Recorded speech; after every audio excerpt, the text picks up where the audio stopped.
Aleluya, hermanos, que el Señor os bendiga. Amén. El Señor os bendiga. Aleluya. Bueno, aprovecho para daros los anuncios. Uno de ellos es que, como sabéis, estos meses lo estuvimos diciendo que eran meses de mucho trasiego, de que unos iban para un lado, iban otros para otro. Hay algunos que están fuera, los echamos de menos, otros que están por irse y otros que están por volver. Esperamos que ya para las Navidades podamos tener la iglesia, amén, completa por aquí. Orad por los que están lejos, ¿vale?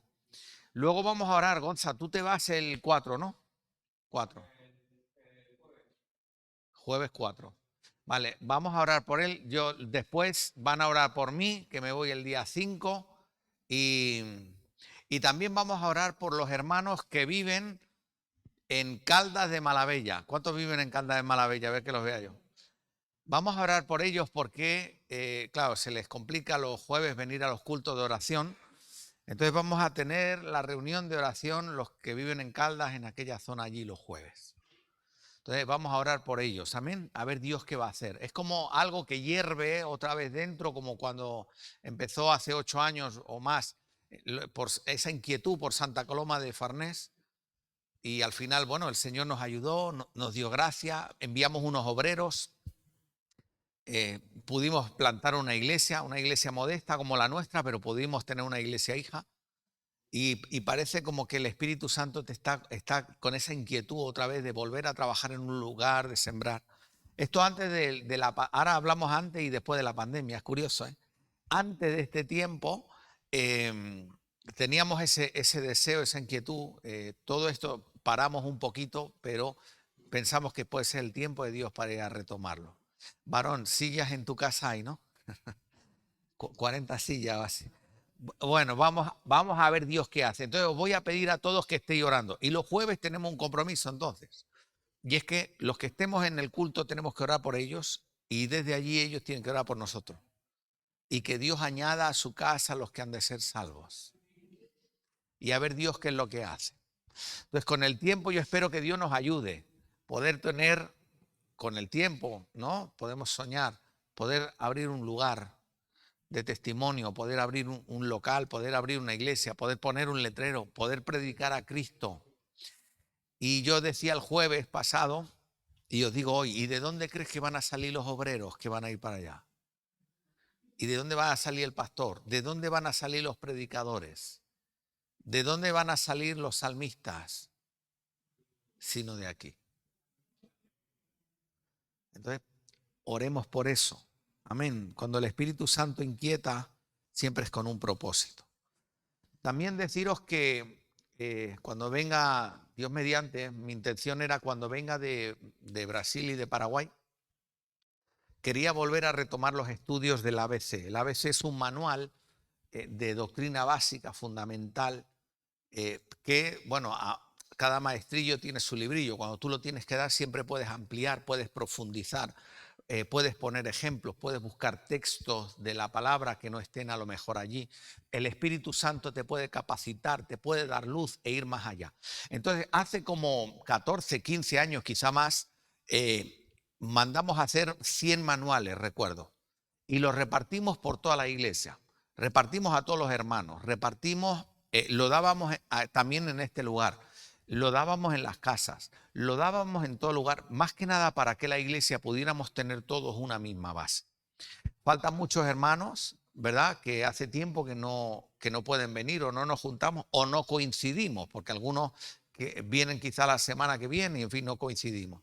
Yo confío que poco a poco podamos ir reencontrándonos todos otra vez. Amén. Poder servir al Señor. Creedme si os digo que somos más de los que estamos hoy, pero no coincidimos. Entonces, orar, amén, para que el Señor también pueda bendecirnos en esto. Aleluya, amén. Bueno, dicho esto, y entonces algunos lo podréis dar los viernes, si lo dan, ¿no? En alguna casa, en Lloré o donde sea, pero poderlo compartir. El ABC, el manual, amén.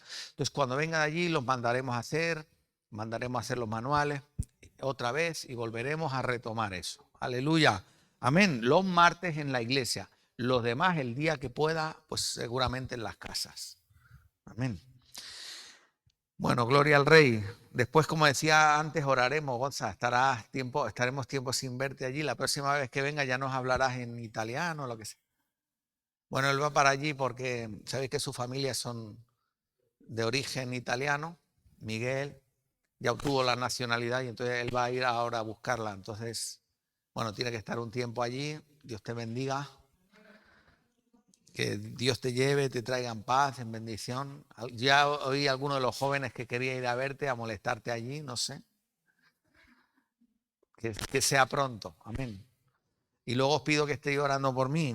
Si hay un país que me da miedo ir, es al Brasil. Bueno, es broma, es broma. A ver Dios qué es lo que hace. Amén. Voy con un propósito claro sobre todo pensando en los jóvenes de nuestra denominación Biblia Abierta, porque hay unas escuelas de misiones allí muy interesantes. Entonces está en mi corazón enviar jóvenes de España allí a prepararse y a formarse para que luego puedan venir a servir al Señor aquí. Entonces voy sobre todo con ese propósito y luego lo que el Señor quiera hacer, que siempre sorprende, ¿no? Lo que el Espíritu Santo pueda dar. Amén. Bueno, dicho esto, ¿qué tal si vamos a la palabra del Señor? Vamos a 1 Corintios.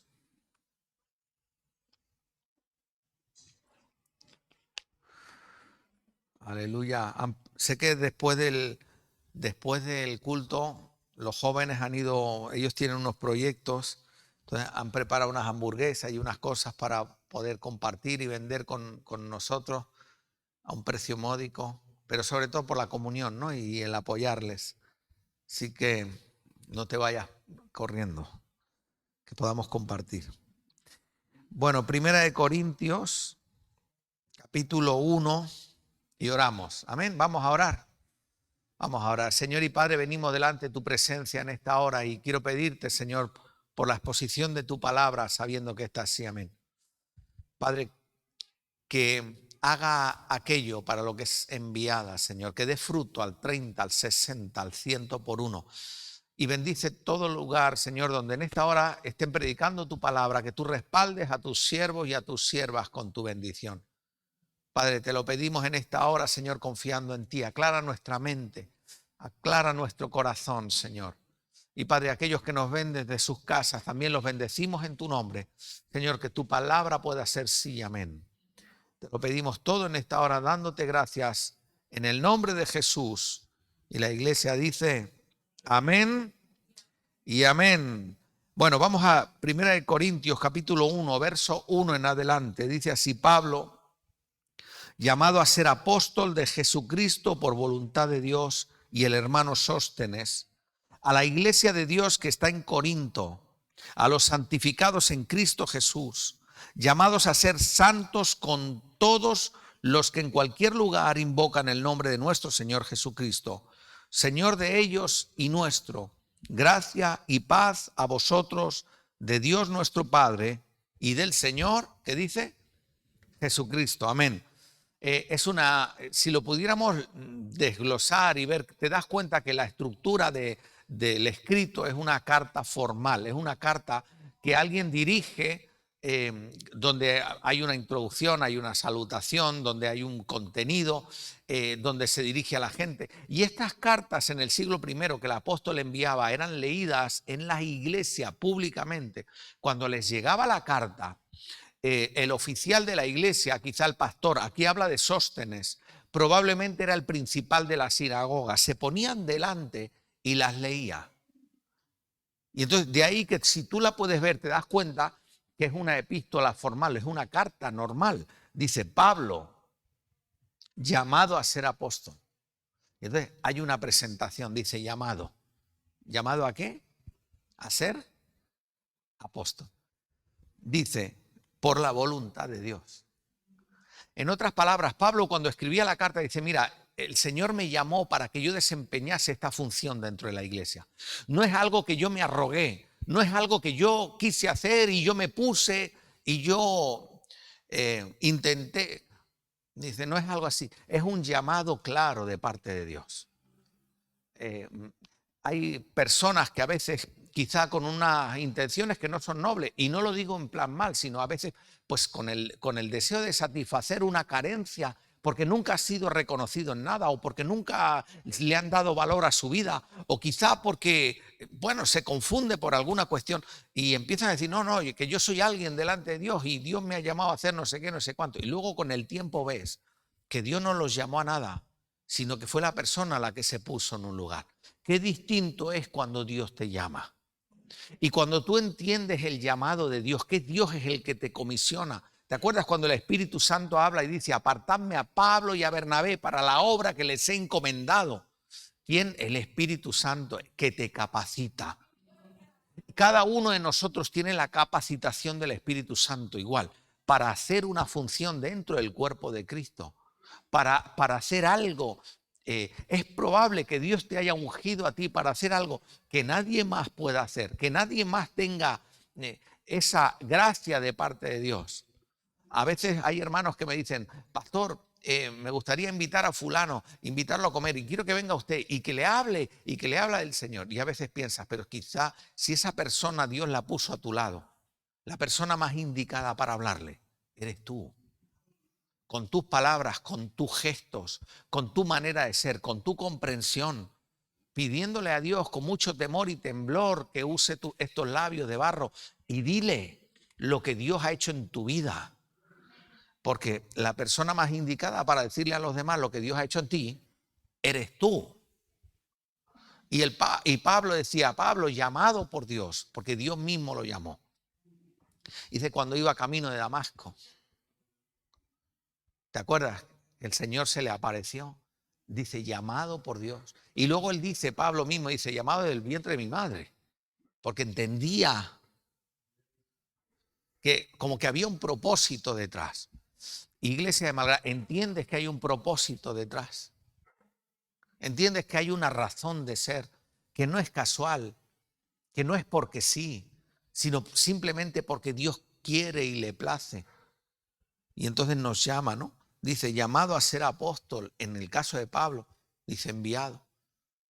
Los demás apóstoles cuestionaban y había parte de la iglesia que cuestionaba su ministerio, porque los apóstoles en el sentido de la iglesia primera, de la autoridad apostólica, entendían que solo los que habían vivido con Jesús eran los que tenían delegada esa autoridad primera y que los que venían después no cerraban el canon, no hablaban con esa autoridad porque no habían vivido con Jesús. Y entonces en la iglesia primera había debate, en el siglo primero había debate y decían, Pablo no. Era contemporáneo de Jesús, estaba en Tarso, se crió y fue instruido a pies de Gamaliel, pero no estuvo con Jesús ni era contado con los 12. Pablo vino después, no escuchó sus enseñanzas de primera mano, no lo vio reír, no lo vio llorar, no lo llamó a orar, no le enseñó, no lo subió en la barca, no le explicó las parábolas, no les dijo, venid conmigo aparte, no les dijo nada de todo eso. Entonces decían, Pablo no. Y entonces por eso Pablo decía, yo soy el más pequeño de todos los apóstoles, que Pablo significa pequeño. Pero aún así él entendió que a pesar de todo eso, de esa resistencia, Dios lo había llamado. Y entonces él les decía, vale, yo no viví con Jesús. Y para tener esa autoridad apostólica tú habías tenido que verle y haber vivido con él. Pero Pablo les decía, pero yo camino de Damasco, a mí se me apareció. Dice, y ese tener la realidad, escúchame, la certeza de nuestro llamado, que cuando alguien te cuestione algo, si eres creyente, si no lo eres, si estás firme, si no lo estás, que tú sepas en quién confías y quién te ha llamado y quién te sostiene. Y dice el apóstol, llamado por el Señor, llamado por Él, apóstol de Jesucristo. Claro, ¿no? En eso. Y decía, y el hermano Sóstenes, y dice a la iglesia de Dios que está en Corinto, ¿ve? La carta. A los santificados en Cristo Jesús, llamados a ser santos. con todos los que en cualquier lugar invocan el nombre de nuestro Señor Jesucristo, Señor de ellos y nuestro. Dice a la iglesia que está en Corinto, a los santificados en Cristo Jesús, llamados a ser, ¿qué dice? ¿Qué dice? Santos. Entonces le escribe la epístola, la carta, el apóstol, a los hermanos que están en Corinto. Y les dice, a los santificados y a los que son llamados a ser santos. ¿Cuántos saben que Dios nos santificó? ¿Y cuántos saben que Dios nos llama a santidad? ¿Y cuántos saben que sin santidad nadie verá al Señor? Nadie. ¿Y cuántos saben que la palabra nos dice que el Señor hablando a su pueblo, dice, sed santos como yo soy santo? ¿Y cuántos saben que la palabra santo significa apartado?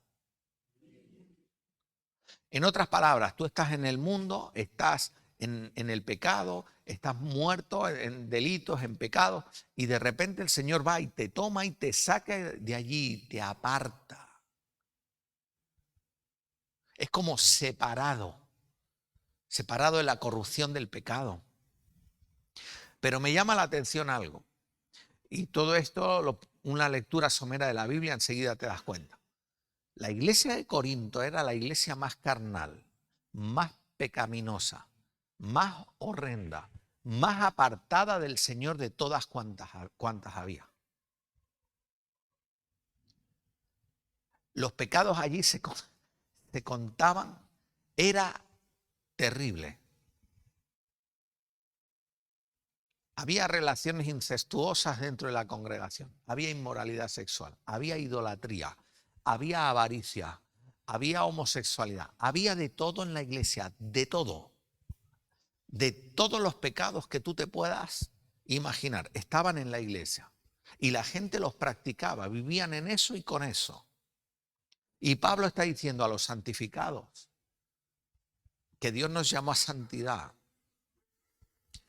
Me llama la atención porque si también cuando tú estudias la iglesia de Corinto, es muy clara la escritura cuando dice, no tenéis falta de ningún don. En otras palabras, tenían todos los dones.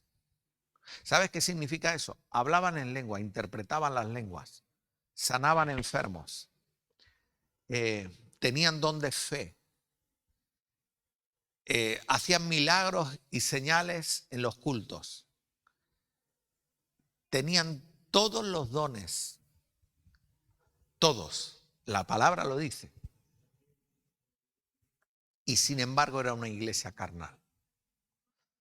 Y esto a mí me habla de que a mí no me deben maravillar los dones de alguien, lo bien que habla y lo bien que se expresa y lo bonito que canta, sino cómo lleva su vida delante de Dios. Esa es la diferencia. Y Pablo está diciendo, a santificarse, a los santificados. Y dice, o a los que en cualquier lugar invocan su nombre. Amén. Esto incluye los que están en cualquier lugar, los que están en Malgrán, los que están en Lloret, ¿verdad? Los que están en Pineda y los que están en Caldas de Malavella. Dice, en cualquier lugar los que invocan su nombre. Y luego dice, gracia y paz a vosotros de Dios nuestro Padre. Y luego dice, y del Señor, ¿qué dice? Jesucristo, ¿verdad? Un poco era la introducción de la carta. Pero yo quisiera ir al final. Pero no de esta, sino de la segunda. Vamos a segunda de Corintios. Al final de todo, lo último que dice, ¿vale? Fijaos.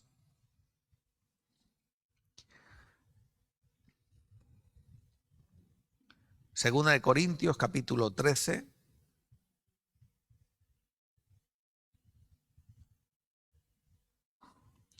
Y leemos del verso 11 en adelante. Y es como que el apóstol Pablo cierra la carta. Envió una primera o la segunda. Algunos hablan de una carta que se extravió. Y fijaos cómo dice al final. Dice, por lo demás, hermanos, es como si se estuviera despidiendo, ¿no? Dice, tened gozo. Dice, tened gozo. Si lo pudiéramos leer en el original es un mandato, ¿eh? Es como cuando nos dice la palabra, estad siempre gozosos. Entonces, estad siempre gozosos. O si te dan la orden, ten gozo.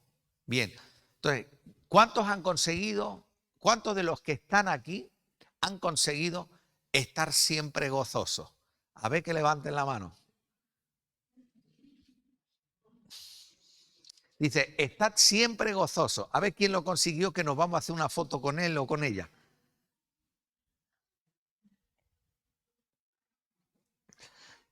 ¿Alguno puede decir, es posible? Si la palabra no dice estar siempre gozoso y dice tener sumo gozo, ¿es posible? Si la palabra lo dice, sí, ¿no? ¿Cómo? ¿Y entonces cómo? Muchas veces la diferencia está en el cómo, ¿no? ¿Sí o no?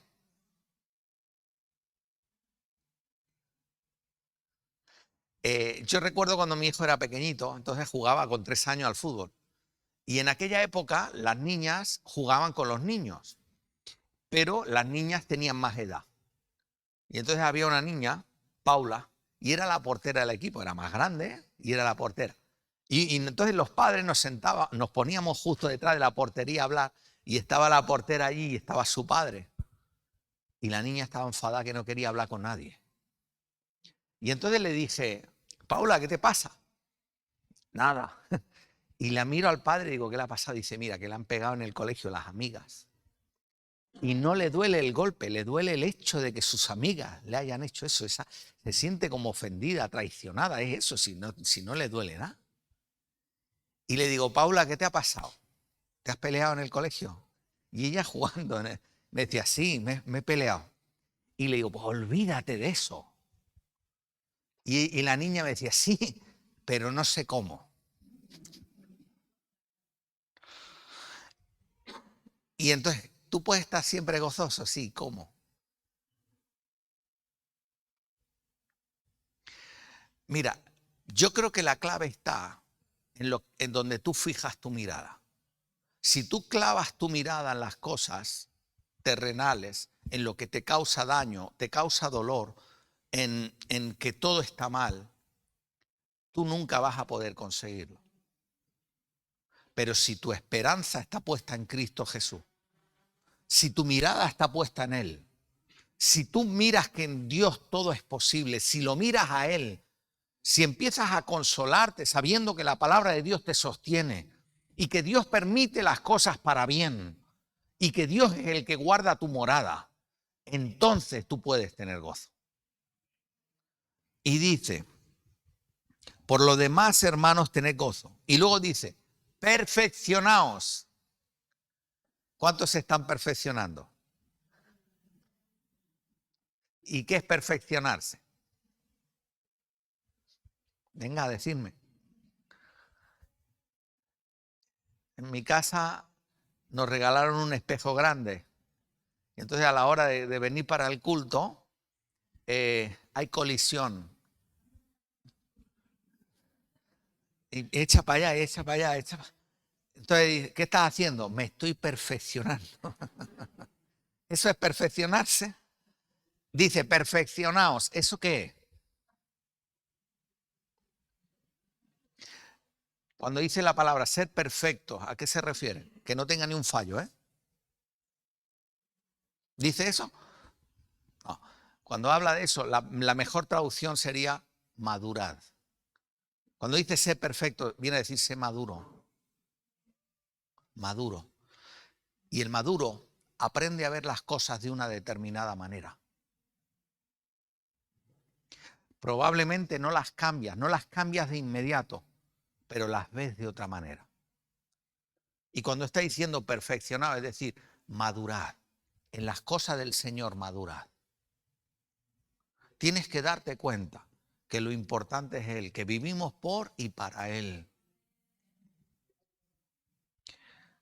Y luego dice, consolaos.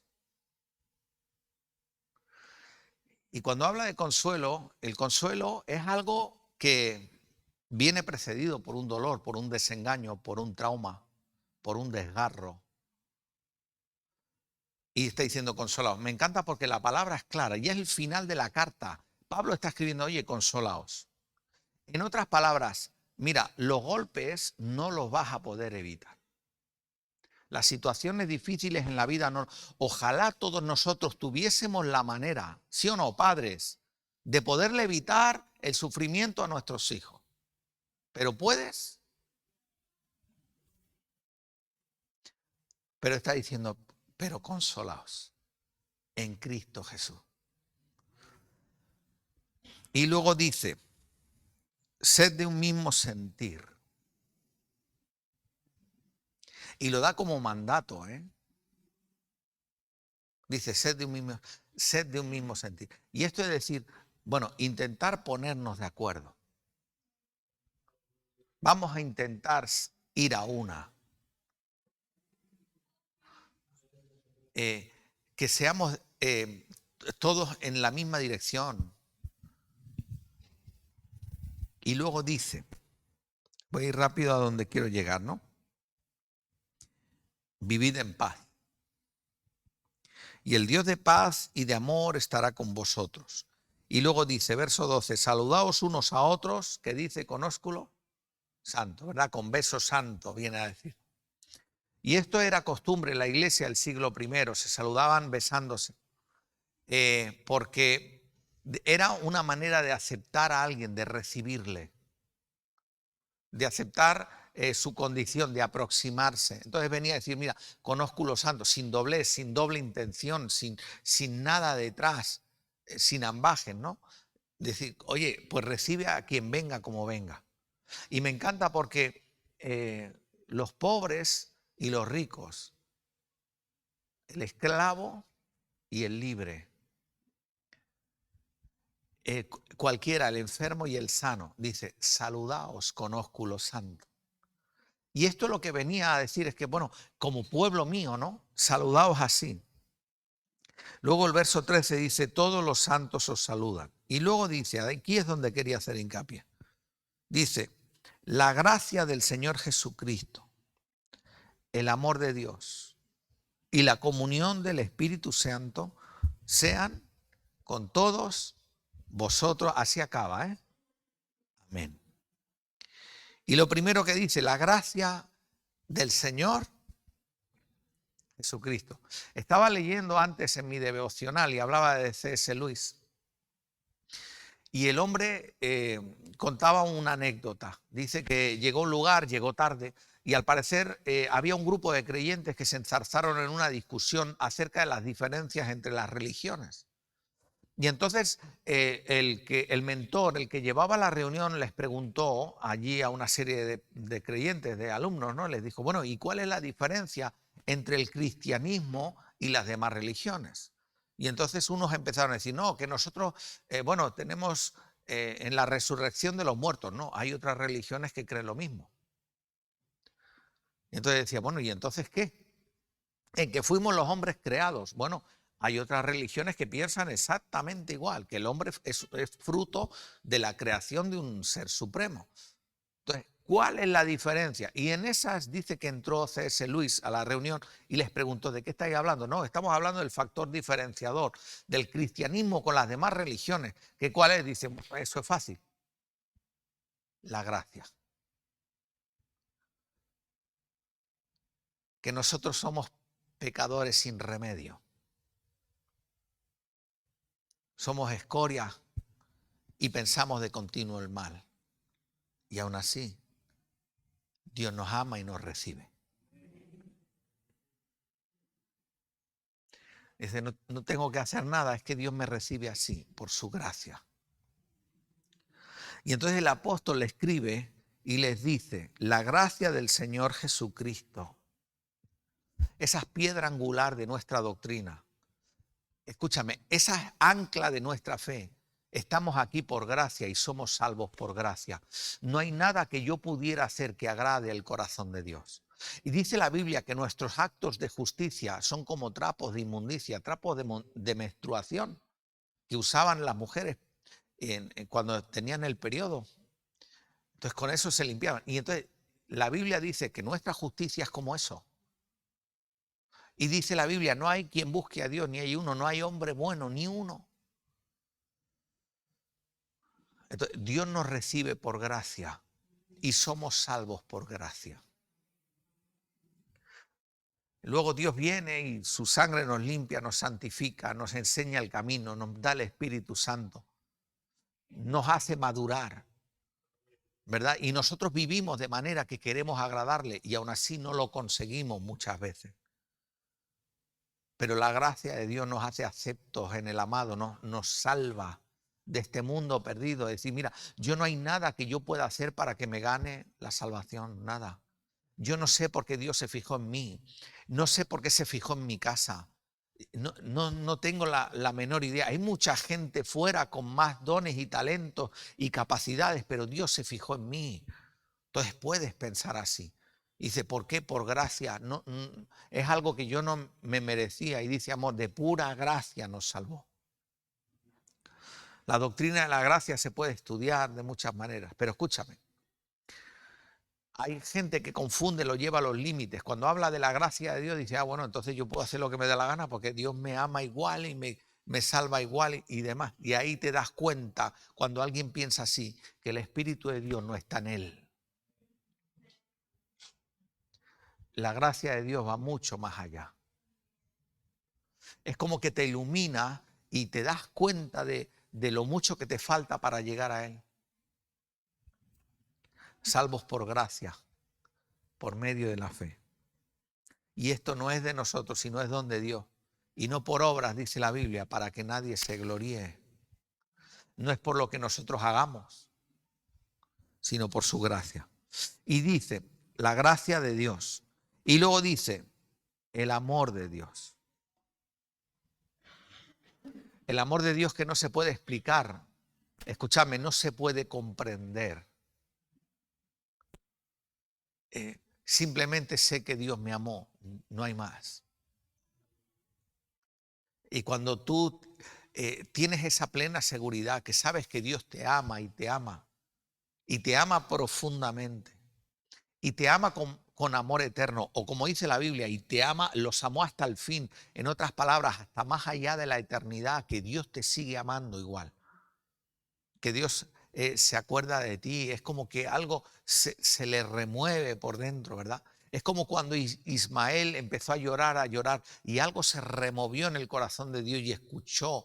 O cuando el Señor en los tiempos de Moisés escuchó el clamor de su pueblo, cómo sufría y gemía. Y es como que le llega muy adentro y le remueve las entrañas. Pues algo así le pasa a Dios con nosotros. Dice que te ama de esa manera. Por ahí la gente dice, la sabiduría popular, ¿verdad? Lo habréis oído muchas veces. En España mucha gente dice, no, Dios ama a todos los hombres y Dios nos ama a todos por igual. Nananina, eso no es verdad. Dios ama a sus hijos de una manera especial. Dice, con ese amor eterno. Dice, y dice la Biblia, el amor de Dios derramado en nuestros corazones. Es como que empiezas a ver en otros la necesidad, la carencia, la falta de amor. El mundo hacia dónde va, hacia dónde aboca. Dios es amor, en esencia es amor. Y de tal manera amó Dios al hombre que envió a su Hijo. Dice de tal manera, ¿no? Y luego dice, fíjate, y la comunión del Espíritu Santo. Dice, la gracia del Señor Jesucristo. ¿Cuántos tienen la gracia de Dios? El amor de Dios. ¿Cuántos sienten el amor de Dios? Y luego dice, y la comunión, escuchad esto, la comunión con el Espíritu Santo.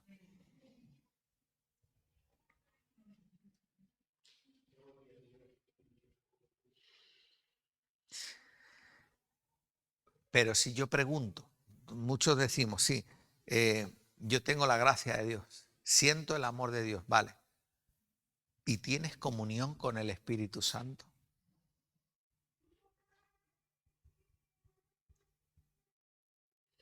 Es como cuando tú tienes un matrimonio y hablas con él y te dice una cosa, vale, vamos a hacer esto, lo otro y tal, porque esto es lo que hemos pensado, vamos, no sé, cualquier cosa, ¿no?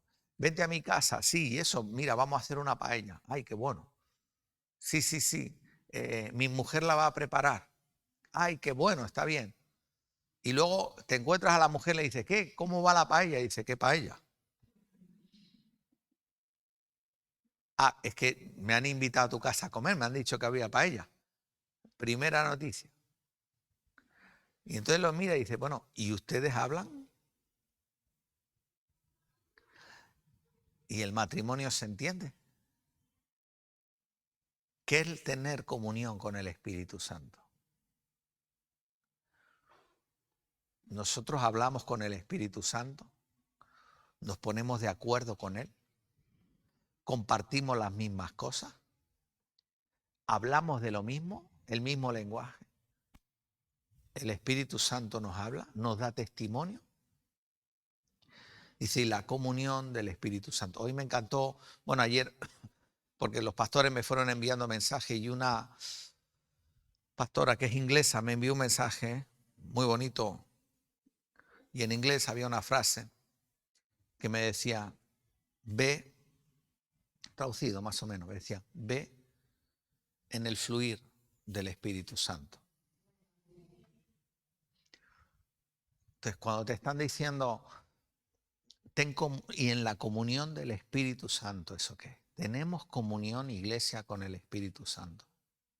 Tenemos esa plena comunión de que cuando hacemos algo que no está bien, enseguida nos contristamos y te das cuenta en tu espíritu que no estás haciendo bien. De las cosas que el Espíritu Santo te pueda hablar y luego entre la semana el que comparte el jueves o el domingo o cuando sea te la confirma. Lo que tú estabas pensando, lo que tú estabas diciendo, lo que tú estabas compartiendo, lo que tú estabas soñando.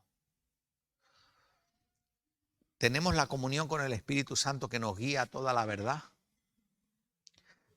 que te va guiando en saber cómo tienes que conducirte en cada momento, que cómo tienes que hablar las cosas, decirlas, de los momentos que tienes que decir que sí y los momentos que tienes que decir que no. Y Pablo está diciendo en la comunión del Espíritu Santo. Mira, sin la comunión del Espíritu Santo la iglesia se apaga. Una vida se apaga. Porque el Espíritu Santo, todo lo que aborrece Dios, lo aborrece. Y todo lo que Dios ama, lo ama. Y es como que te lo implanta. Es algo que es como si el Espíritu Santo te transfiere la voluntad de Dios en cada momento. Dice, vivir en la comunión del Espíritu Santo. Vivimos así. Perdonad que os diga. A veces tenemos más comunión con la gente que nos rodea. Y no digo que esté mal, pero tenemos más comunión con nuestro esposo, nuestra esposa, nuestros amigos, nuestros hermanos de la iglesia, que con el Espíritu Santo. Y el apóstol Pablo hablaba acerca de eso. Cuando el Espíritu Santo hablaba y mostraba.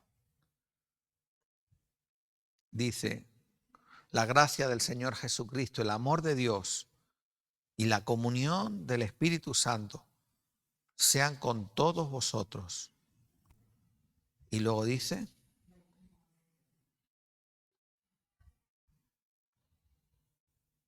amén.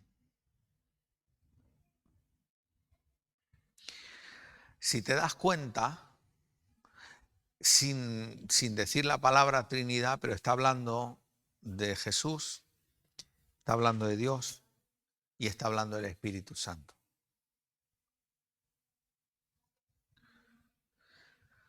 Está hablando de la Trinidad, ¿no?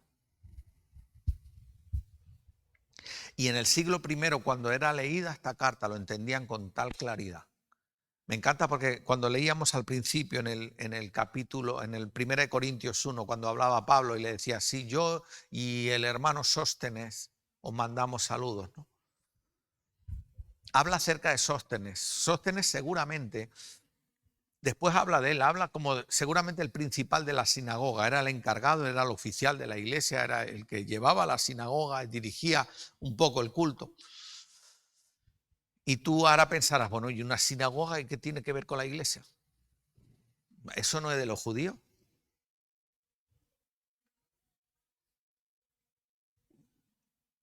¿Qué decir? ¿Qué era entonces? ¿Sabéis lo que veo desde aquí? Que alguno se está durmiendo. Entonces voy a pegar voy a meter un grito así fuerte. Digo,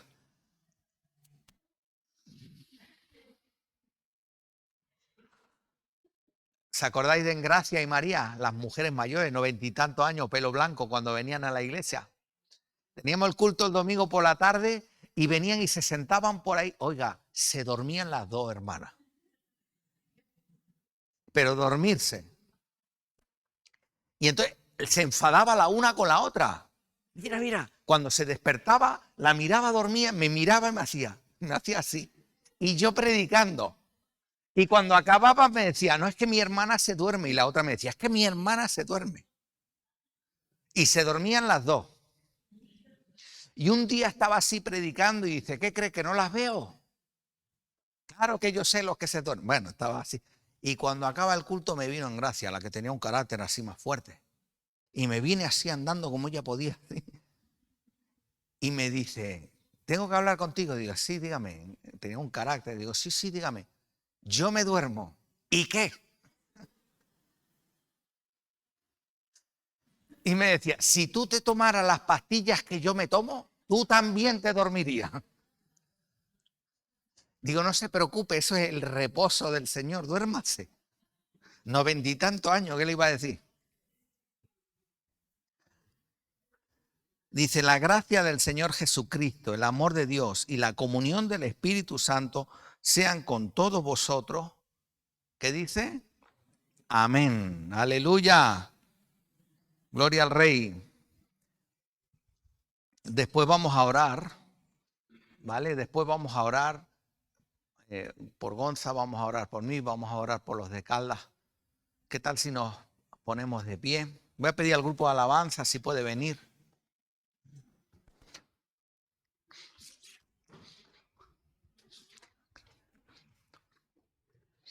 Aleluya, Jesús.